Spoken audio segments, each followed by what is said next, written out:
إنما يعمر مساجد الله من آمن بالله واليوم الآخر وأقام الصلاة وآتى الزكاة ولم يخشى إلا الله।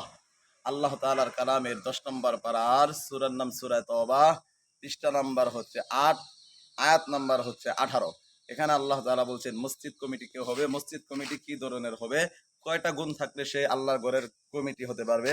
1 নম্বর গুণ হলো আখিরাত, অর্থাৎ মান আমানা বিল্লাহ, 1 নম্বর হচ্ছে আল্লাহর প্রতি ঈমান আনবে, 2 নম্বর হচ্ছে আখিরাতের প্রতি বিশ্বাস স্থাপন করবে, 3 নম্বর হচ্ছে সে নামাজ আদায় করে আজান হলে মসজিদে চলে আসবে, নামাজ আদায় করে 5 ওয়াক্ত নামাজের পাবন্দি করে।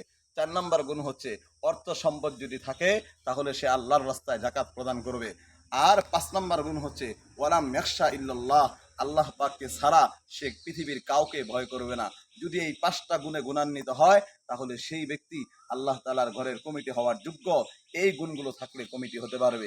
1 নম্বর বলছি তার ঈমান রাখবে, আল্লাহর উপর আস্থা বিশ্বাস আছে।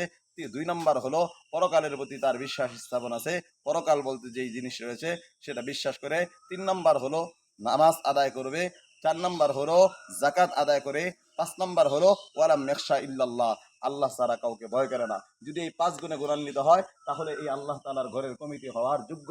আর এই ব্যক্তির দ্বারাই কি হবে, আল্লাহর ঘরের ইজ্জত এবং আল্লাহর ঘরে যারা থাকে সকলের ইজ্জত সম্মান রক্ষা হবে।